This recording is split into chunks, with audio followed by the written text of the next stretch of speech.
Careful about being centered, because he can really set me up either way. So I'm going to frame whichever way. In this case, framing back here, this foot is back, so there's always technical stand up. You back away and come in. What I'm going to work on here, though, is cross collar grip.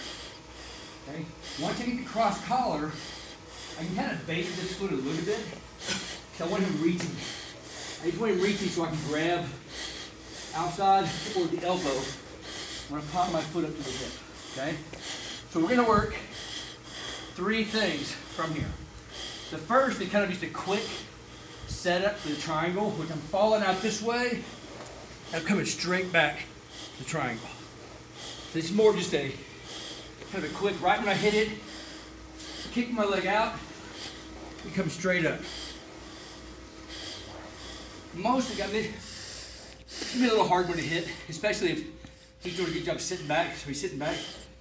So now, I'm gonna have a hard time hitting this because he's gonna keep his hand up. He's not gonna reach and overextend here, or if I do come out, he's gonna start bringing his hand up more to my chest, to where now, if I come up, it's hard to get, okay?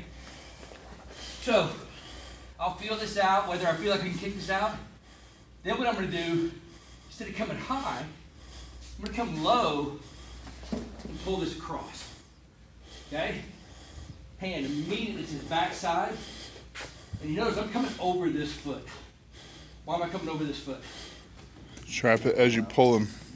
Well, one of the things he wants to do is back up and away, right? I can keep this tight while I get this foot in, and it makes it hard for him to back out. He can't just step back out easily now with this. If I don't have this foot here, I just put it here, and he just steps back out, and now he's re-squaring me up. I'm having to move out and all this stuff. So, go back to the beginning. We're here. I bait this, get my foot in, kick this out. Don't go to the head because he's here. Snap him down, over. This foot's now coming here. Now we're looking for one or two things. One, if he starts to sit up a little bit, I'm walking underneath. You see, as soon as he sits up at all, I move my hips underneath. Look at the elbow and knee over here. These are staying connected. Why? Keep his elbow from coming out. That's right, keep his elbow. I want his elbow hitting my leg.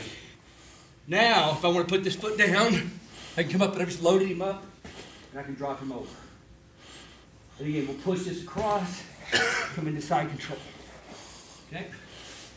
So coming back, collar here, pull across, hook.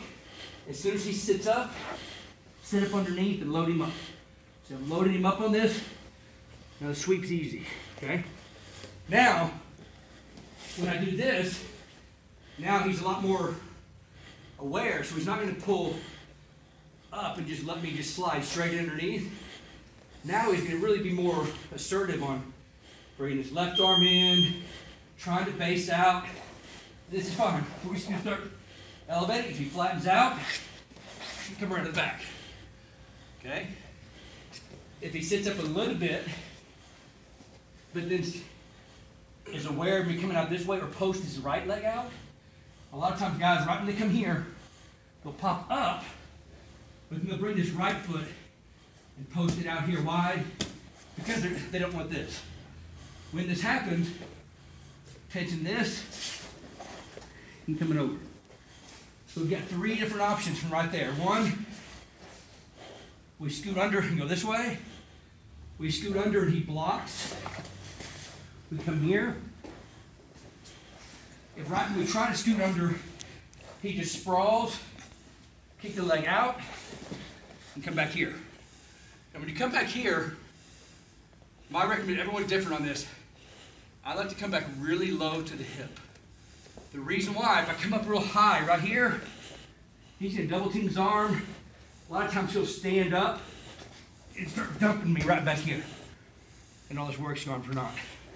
So he sprawls out, spread this out, come back to the hip. So I'm flaring this hip out. I come here and bury that hip to the ground. Then we can crawl up. or we can pull them back to their back. Okay? Let's grab a partner. We'll go through all those